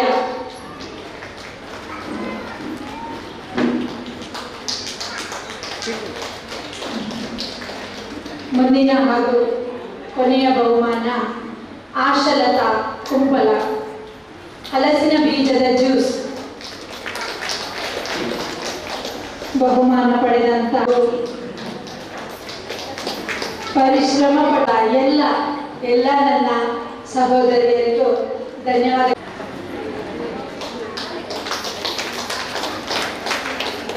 ಹೇಗೆ ನಿಭಾಯಿಸ್ಕೊಳ್ಬೇಕು, ಯಾರು ಮಾಡ್ಕೊಳ್ಬೇಕು? ಈಗ ಉದಾಹರಣೆ ನೀವೇ ಅಲ್ಲಿ ಕೂತಿದ್ದೀರಿ, ಅಲ್ಲಿ ಗಲಾಟೆ ಮಾಡ್ತಾ ಇದ್ದೀರಿ, ಬಿಡಬೇಕಂತ ಹೋಗಿ ನೀವು ಒದ್ದಾಡ್ತಾ ಇದ್ದೀರಿ, ಆದರೆ ಕಾರ್ಯಕ್ರಮ ಮುಗಿಯೋದಿಲ್ಲ. ಸ್ವಲ್ಪ ಸಮಯ ಇರಬೇಕಾಗ್ತದೆ, ಒತ್ತಡ ಮಾಡಲಿಕ್ಕಿಲ್ಲ. ಆಯ್ತು, ಮುಗಿಯಿತು, ಹೌದು. ಅದರೊಟ್ಟಿಗೆ ನಾನು ಈ ಮಕ್ಕಳಿದ್ದಾರೆ ಮತ್ತು ಎಲ್ಲರಿದ್ದೀರಿ, ಅವರು ಹೇಳಿದ ಹೊರತುಪಡಿಸಿದ ವಿಷಯಗಳು ಮಾತ್ರ ಮಾತಾಡ್ತೇನೆ. ಈಗ ಪ್ಲಾಸ್ಟಿಕ್ ನೀವು ಕಬಾಬ್ ತರ್ಬೋದು, ಬೇರೆ ಏನಾದರೂ ನೀವು ಗೋಬಿ ಅಂತ ಎಲ್ಲ ಮಾಡಿಕೊಂಡು ಬಿಸಿ ಮಾಡಿಕೊಂಡು ಮಕ್ಕಳಿಗೆ ಪ್ರೀತಿಯಿಂದ ಪ್ಲಾಸ್ಟಿಕ್ಕಲ್ಲಿ ತಂದು ಕೊಡ್ತೀರಿ, ಪ್ಲಾಸ್ಟಿಕ್ಕಲ್ಲಿ ಹಾಕ್ಕೊಂಡು ತಂದು ಕೊಡ್ತೀರಿ. ನೀವು ಏನನ್ನು ಕೊಡ್ತಾ ಇದ್ದೀರಿ? ಯಾವುದೇ ಆಗಲಿ, ನಮ್ಮ ಕೆಲವು ಕಾರ್ಯಕ್ರಮಗಳಲ್ಲಿ ಹೋದಾಗ ನೋಡಿ, ಬಿಸಿ ಪಾಯಸ ಕೂಡ ಪ್ಲಾಸ್ಟಿಕ್ಕಲ್ಲಿ ಕಟ್ಟಿಕೊಂಡು ಹೋದದ್ದು ನೋಡಿದ್ದೇವೆ. ಚಾ ಹಾಸ್ಪಿಟಲ್ಗಳಲ್ಲಿ ಕ್ಯಾಂಟೀನ್ಗಳಲ್ಲೆಲ್ಲ ಚಾ ಪೇಷಂಟ್ಗಳಿಗೆ ಕೊಡುವಾಗ ಪ್ಲಾಸ್ಟಿಕ್ಕಲ್ಲಿ ಕಟ್ಟಿ ಕೊಟ್ಟದ್ದು ನೋಡಿದ್ದೇವೆ. ಸಾಂಬಾರು ಸಾರು ಇಂಥ ಪ್ಲಾಸ್ಟಿಕ್ಕಲ್ಲಿ ಕಟ್ಟಿಕೊಂಡಾಗ್ತದೆ. ಅದು ಏನಾಗ್ತದೆ? ಅದರಲ್ಲಿ ಏನು ಕೊಡ್ತಾ ಇದ್ದೇವೆ? ಅದು ಪಾಯ್ಸನ್ ಅಲ್ವಾ ನಮ್ಮ ದೇಹಕ್ಕೆ? ನಾವೆಲ್ಲ ಪ್ಲಾಸ್ಟಿಕ್ಕನ್ನು ಮುಕ್ತ ಮಾಡ್ತೇವ. ಯಾವುದು ಆಹಾರ ಈಗ ನಮ್ಮಲ್ಲಿ ಇವರು ಹೇಳಿದ್ರು ಕುರ್ಕುರೆ ಅಂಥದ್ದೆಲ್ಲ ಪ್ಲಾಸ್ಟಿಕಲ್ಲಿ ರಾಶಿ ಬರ್ತದೆ. ಅದನ್ನ ಎಂತ ಮಾಡ್ಲಿಕ್ಕೆ ಆಗೋದಿಲ್ಲ. ನೀವು ಕೊಂಡೋಗೋದು ಮಾತ್ರ ಅಲ್ಲ, ನಿಮ್ಮ ಮನೆಗೆ ಪ್ಲಾಸ್ಟಿಕ್ ರಾಶಿಗಳು ಬರ್ತವೆ. ಕೊಂಡೋಗೋದು ಮಾತ್ರ ಅಲ್ಲ, ನಿಮಗೆ ಮಾತ್ರ ಅಲ್ಲ, ಪಕ್ಕದ ಮನೆಯವರಿಗೆ ಅದು ಬೆಂಕಿಗೆ ಹಾಕ್ತೀರಿ, ಅದರ ಹೊಗೆ ಬರ್ತದೆ. ಎಷ್ಟೋ ಕ್ಯಾನ್ಸರ್ ಕಾರಕ ಕೆಮಿಕಲ್ ಅದನ್ನು ಉತ್ಪತ್ತಿ ಆಗ್ತದೆ. ಅದರಿಂದಾಗಿ ನಮ್ಮ ಆರೋಗ್ಯದ ಮೇಲೆ ಪರಿಣಾಮ ಬೀಳ್ತದೆ. ಎಲ್ಲ ವಿಚಾರಗಳಿದೆ. ನೀವು ನನ್ನ ಒಂದು ಸಲಹೆ ಕೊನೆಯ ಸಂದರ್ಭದಲ್ಲಿ ಹೇಳಿದ್ದು, ಈ ಆರೋಗ್ಯ ಸಪ್ತಾಹ ಕಾರ್ಯಕ್ರಮಕ್ಕೆ, ಪೌಷ್ಟಿಕಾಹಾರದ ಬಗ್ಗೆ ನೀವೆಲ್ಲ ಕಾರ್ಯಕ್ರಮಕ್ಕೆ ಈ ಮಹಿಳೆಯರೇ ಯಾಕೆ ಬರ್ತಾರೆ? ಇನ್ನೊಂದು ಪುರುಷರು ಯಾಕೆ ಬರೋದಿಲ್ಲ? ಹಾಗಾದ್ರೆ ಮಹಿಳೆಯರಿಂದಲೇ ಇದು ಆರೋಗ್ಯವ? ಖಂಡಿತ. ಈ ಅಡುಗೆ ಮಾಡುವಂಥ ಸಂದರ್ಭ ಬಂದಾಗ ಮಹಿಳೆಯರನ್ನೇ ಯಾಕೆ ನಾವು ಮಹಿಳೆಯರೇ ಮಾಡ್ತಾರೆ ಅಂತಲ್ಲ, ಪುರುಷರೂ ಬರಬೇಕು, ಪುರುಷರಿಗೂ ಗೊತ್ತಾಗಬೇಕು, ಅವರ ಮನೆಯಲ್ಲಿ ಬದಲಾವಣೆಗಳಾಗಬೇಕು. ಆ ಕಾರಣಕ್ಕಾಗಿ ಎಲ್ಲರೂ ಕೂಡ ಈ ಏನು ನಮಗೆ ಆರೋಗ್ಯವನ್ನು, ನಮ್ಮ ಬಾಯಿಗೆ ರುಚಿಯಾದದ್ದನ್ನು ನಾವು ಸೇವನೆ ಮಾಡುವುದಲ್ಲ, ನಮ್ಮ ದೇಹಕ್ಕೆ ಯಾವುದು ಯೋಗ್ಯ ಅಂತ ಇದೆ ಅದನ್ನು ನಾವು ಸೇವನೆ ಮಾಡಬೇಕು. ಮಕ್ಕಳಿಗೆಲ್ಲ ಬಾಯಿಗೆ ರುಚಿಯಾದದ್ದು ನಮಗೆಲ್ಲರೂ ಕೂಡ ಬಾಯಿಗೆ ರುಚಿಯಾದದ್ದು ಒಳ್ಳೆ ಫುಡ್ ಅಂತ ನಾವು ತಿಳ್ಕೊಂಡಿದ್ದೇವೆ. ಬಾಯಿಗೆ ರುಚಿ ಅಲ್ಲದಿದ್ದರೂ ಕೂಡ ನಮ್ಮ ದೇಹಕ್ಕೆ, ಶರೀರಕ್ಕೆ, ನಮ್ಮ ಜೀವಕ್ಕೆ ಯಾವುದು ಒಳ್ಳೆಯದಿದೆ ಅದನ್ನು ತಗೊಳ್ತಾ ಒಂದು ಆರೋಗ್ಯವಾದಕರ ಸಮಾಜ ಆಗಲಿ. ನೀವೆಲ್ಲರೂ ಕೂಡ ಭಾಳ ಮುತುವರ್ಜಿಯಿಂದ ನಿಮ್ಮದೇ ನಾವು ಬೇರೆ ನಮ್ಮ ಏನಾದರೂ ತೀರ್ಮಾನಗಳಾಗೋದಿದ್ದರೆ ಸ್ವಲ್ಪ ಹೇಳಿ, ಚರ್ಚೆಗಳಾಗೋದಿದ್ದರೆ, ನಿಮ್ಮ ಸಲಹೆಗಳಿದ್ದರೆ, ಅವಕಾಶ ಇದ್ದರೆ ಮತ್ತೆ ಮಾತಾಡಿ. ಎಲ್ಲರೂ ಕೂಡ ಒಂದು ಆರೋಗ್ಯ ಸಮಾಜವನ್ನು ನಿರ್ಮಾಣ ಮಾಡಲಿಕ್ಕೆ ನಾವು ಪಣ ತೋಡಬೇಕಾಗ್ತದೆ. ಯಾವುದು ನಮಗೆ ಹಾನಿಕಾರಕ ಅಂತ ಇದೆ ಅದು ನಿರ್ದಾಕ್ಷಿಣ್ಯವಾಗಿ ಅದನ್ನು ಬಿಡಬೇಕಾಗ್ತದೆ. ಅದರಲ್ಲಿ ಹೊಂದಾಣಿಕೆ ಮಾಡಲಿಕ್ಕಿಲ್ಲ, ಬೇರೆ ಯಾವುದಾದ್ರೂ ಹೊಂದಾಣಿಕೆ ಮಾಡಬೇಕು. ಸಾಲ ಬೇಕು ನಾಳೆ ಕೊಡ್ತೇನೆ ಅಂತ ವ್ಯವಹಾರ ಮಾಡ್ಬೋದು, ಆದರೆ ಆರೋಗ್ಯ ಸಂದರ್ಭದಲ್ಲಿ ನಿನಗಾಗಿ ಇವತ್ತು ನಾನು ತಿಂತೇನೆ, ನಿನ್ನ ಪ್ರೀತಿಗಾಗಿ ನಾನು ತಿಂತೇನೆ ಅಂತೇಳಿ ಮಕ್ಕಳಿಗಾಗಲಿ ನಮಗೆ ಆಗಲಿ ನಾವು ಅದು ಮಾಡಬಾರ್ದು. ಹೊಂದಾಣಿಕೆ ಮಾಡದೆ ಎಲ್ಲರೂ ಕೂಡ ಸರ್ವಕಾಲದಲ್ಲಿ ಕೂಡ ಎಚ್ಚರಿಕೆಯಿಂದ ಇದ್ದರೆ ನಮ್ಮ ಆರೋಗ್ಯವನ್ನು ನಾವು ಆರೋಗ್ಯವಂತರೇ. ನಾವು ನೋಡುವ ನೀವು ಇವ್ರಿಗೆ ಆರೋಗ್ಯ ಸರಿ ಇಲ್ಲ ಅಂತ ಇಲ್ಲ, ನಾವು ಇದ್ದದ್ರಲ್ಲಿ ಮೊದಲು ಇರಲಿಲ್ಲ, ತುಂಬ ಹಾಳಾಗಿತ್ತು. ಈಗ ನಾವು ನಮ್ಮ ಆರೋಗ್ಯವನ್ನು ನಾವು ಆಹಾರದಲ್ಲಿ ಆಗಿರ್ಬೋದು, ಬೇರೆ ನಾವು ಸ್ವಲ್ಪ ಸುಧಾರಿಸ್ಕೊಂಡಿದ್ದೇವೆ. ನಾವು ತುಂಬ ವಿಶ್ವಾಸ ಇದೆ. ಇತ್ತೀಚೆಗೆ ಮೆಡಿಸಿನ್ ಕಮ್ಮಿ ಮಾಡಿ ನಾವು ಹೇಗೆ ಬದುಕ್ಬೋದು ಅಂತ ಆಗಿದೆ. ಆದ್ದರಿಂದ ಎಲ್ಲರೂ ಕೂಡ ಒತ್ತಡದಿಂದ ನಮ್ಮನ್ನು ಹಾಳು ಮಾಡದೆ ನಮ್ಮ ಈ ಸುತ್ತಮುತ್ತ ಪರಿಸರವನ್ನು ನಾವೇ ಕ್ಲೀನ್ ಮಾಡಬೇಕು. ಅದು ಅಲ್ಲಿ ಸೊಳ್ಳೆಗಳು ಉತ್ಪತ್ತಿ ಆಗುವಂಥ ಪರಿಸ್ಥಿತಿ ಇದ್ದು ನಾವು ಎಷ್ಟೋ ಪೌಷ್ಟಿಕ ಆಹಾರ ತಿಂದರೆ ಏನು ನಮ್ಮಲ್ಲಿ ಕಾಯಿಲೆಗಳು ನಮ್ಮನ್ನು ಸ್ವಾಗತಿಸುವಂಥ ನೆಲೆ ನಮ್ಮದಾಗಿದ್ದರೆ ನಾವು ಎಷ್ಟು ಬೆಲೆ ಕೊಟ್ಟರೂ ಕೂಡ ನಮ್ಮ ಆರೋಗ್ಯ ಕಾಪಾಡಲಿಕ್ಕೆ ಆಗ್ತಾ ಇಲ್ಲ. ಎಲ್ಲವನ್ನು ಕೂಡ ಸಮಗ್ರವಾಗಿ ಚಿಂತನೆ ಮಾಡಿ ಒಂದಿಷ್ಟು ಸಮಯದೊಳಗೆ ಇಂಥ ಕಾರ್ಯಕ್ರಮಗಳಾಗ್ತದೆ, ಜನರಿಗೆ ಜಾಗೃತಿ ಬಂದಾಗ ಆಗ್ತದೆ ಅಂತ ಹೇಳ್ತಾ ಎಲ್ಲರೂ ಕೂಡ ಇಂಥ ಕಾರ್ಯಕ್ರಮ ಸಕ್ರಿಯವಾಗಿ ತೊಡಗಿಸಿಕೊಳ್ಳಿ ಅಂತ ಹೇಳ್ತಾ ನಮಗೆ ಉದ್ಘಾಟನೆಗೆ ಬರಬೇಕಂತ ಹೇಳಿ ನಾನು ಮಾಡಿ ಹೋಗುವಂತಿದ್ದೆ. ಆದರೆ ಈ ಕೊನೆ ತನಕ ನಾವು ಕೂತ್ಕೊಳ್ಳಿಕ್ಕೆ ಅವಕಾಶ ಮಾಡಿಕೊಟ್ಟಿದ್ದೀರಿ. ನಮಗೆಲ್ಲರಿಗೂ ಕೂಡ ವಂದಿಸ್ತಾ ನನ್ನ ಮಾತನ್ನು ಮುಗಿಸ್ತೀನಿ. ಜನರು ಮಾನಸಿಕ ಒತ್ತಡದಿಂದಲೇ ಪ್ರತಿ ಕಡೆಗೆ ಜಾರ್ತಾ ಇದ್ದಾರೆ. ಮತ್ತು ಪ್ಲಾಸ್ಟಿಕ್ನಲ್ಲಿ ಆಹಾರ ಬಳಕೆ ಖಂಡಿತವಾಗಿಯೂ ಪುರುಷರಿಗೂ ಅವಶ್ಯಕತೆ ಇದೆ, ಭಾಗವಹಿಸಬೇಕು. ಮುಂದಿನ ದಿನಗಳಲ್ಲಿ ಆ ಬಗ್ಗೆನೂ ನಾವು ಯೋಚನೆ ಮಾಡುವ. ಹಾಗೂ ನೈರ್ಮಲ್ಯಕ್ಕೆ ಆದ್ಯತೆ ಮುಂತಾದ ಗಮನಾರ್ಹ ವಿಷಯಗಳನ್ನು ನೀವು ತಿಳಿಸಿದ್ದೀರಿ. ತಮಗಿದು ಎಲ್ಲರ ಪರವಾಗಿ ಧನ್ಯವಾದಗಳು. ಈಗ ಮುಂದೆ ಧನ್ಯವಾದ ಸಮರ್ಪಣೆ ಮೋಹಿನಿ ಅವರಿಂದ ಜಿಲ್ಲಾ ಪಂಚಾಯತ್ ಮಹಿಳಾ ಮತ್ತು ಮಕ್ಕಳ ಅಭಿವೃದ್ಧಿ ಇಲಾಖೆ ಸಮಗ್ರ ಶಿಶು ಅಭಿವೃದ್ಧಿ ಯೋಜನೆ ಮಂಗಳೂರು ಗ್ರಾಮಾಂತರ, ಆರೋಗ್ಯ ಮತ್ತು ಕುಟುಂಬ ಕಲ್ಯಾಣ ಇಲಾಖೆ ಹಾಗೂ ಸೋಮೇಶ್ವರ ಪುರಸಭೆ ಇದರ ಜಂಟಿ ಆಶ್ರಯದಲ್ಲಿ ಪೌಷ್ಟಿಕ ಆಹಾರ ಸಪ್ತಾಹ. ಈ ಸಮಾರಂಭದಲ್ಲಿ ಅಧ್ಯಕ್ಷ ಸ್ಥಾನವನ್ನು ವಹಿಸಿಕೊಂಡಂತಹ ಸೋಮೇಶ್ವರ ಪುರಸಭೆಯ ಮುಖ್ಯ ಅಧಿಕಾರಿಯಾಗಿರುವಂತಹ ಮತ್ತಲಿ ಸರ್ ಇವರಿಗೆ ನಮ್ಮೆಲ್ಲರ ಪರವಾಗಿ ತುಂಬ ಧನ್ಯವಾದವನ್ನು ಕೊಟ್ಟಿದ್ದಾರೆ. ಕೋಟೆಕಾರು ವಲಯ ಶ್ರೀಮತಿ ಸೀತಾ ಮೇಡಮ್ ಇವರು ಪೌಷ್ಟಿಕ ಶಿಬಿರದ ಬಗ್ಗೆ ಅತ್ಯುತ್ತಮವಾಗಿ ಮಾಹಿತಿ ಮಾರ್ಗದರ್ಶನವನ್ನು ನೀಡಿದ್ದಾರೆ. ಇವರಿಗೂ ನಮ್ಮೆಲ್ಲರ ಪರವಾಗಿ ತುಂಬ ಧನ್ಯವಾದವನ್ನು ಕೊಟ್ಟಿದ್ದೇನೆ. ಹಾಗೆಯೇ ಆರೋಗ್ಯ ಕ್ಷೇತ್ರ ಶಿಕ್ಷಣಾಧಿಕಾರಿಯಾದಂತಹ ಶ್ರೀಮತಿ ಲಲಿತಾ ಮೇಡಮ್ ಇವರು ಕೂಡ ಕಿಶೋರಿಯರವರ ಬಗ್ಗೆ ಮತ್ತು ಪೌಷ್ಟಿಕ ಆಹಾರದ ಬಗ್ಗೆ ಅತ್ಯುತ್ತಮವಾಗಿ ಮಾಹಿತಿ ಮಾರ್ಗದರ್ಶನ ನೀಡಿದ್ದಾರೆ. ಇವರಿಗೂ ನಮ್ಮೆಲ್ಲರ ಪರವಾಗಿ ಧನ್ಯವಾದಗಳು ಮೇಡಮ್.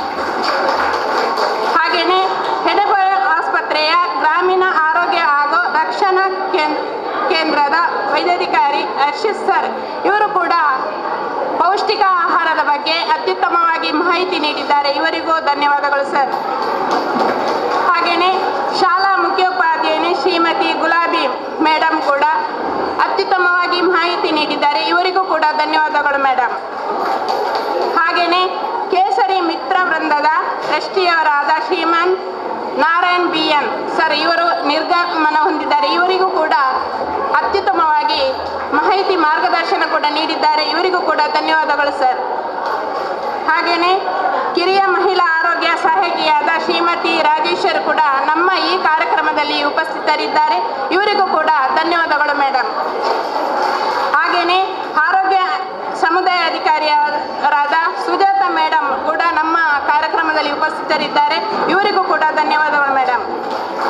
ಹಾಗೆಯೇ ಸೋಮೇಶ್ವರ ಪುರಸಭೆಯ ಮಾಜಿ ಸದಸ್ಯರು, ಬಾಲ ವಿಕಾಸ ಸಮಿತಿಯ ಪದಾಧಿಕಾರಿಗಳು, ಶ್ರೀ ಶಕ್ತಿ ಸಂಘದ ಅಧ್ಯಕ್ಷರು, ಸದಸ್ಯರು, ಆಶಾ ಕಾರ್ಯಕರ್ತೆಯರು, ಅಂಗನವಾಡಿ ಕಾರ್ಯಕರ್ತೆಯರು, ಮಕ್ಕಳ ತಾಯಂದಿರು ಈ ಸಭೆಯಲ್ಲಿ ಅತ್ಯುತ್ತಮವಾಗಿ ಸಹಕರಿಸಿದ್ದಾರೆ. ಇವರಿಗೂ ಕೂಡ ಧನ್ಯವಾದಗಳು. ಹಾಗೆಯೇ ಹೊಸಕುರ ಚಾನಲ್ನವರು ಕೂಡ ಈ ಕಾರ್ಯಕ್ರಮದಲ್ಲಿ ಉಪಸ್ಥಿತರಿದ್ದಾರೆ. ಇವರಿಗೂ ಕೂಡ ಧನ್ಯವಾದಗಳು.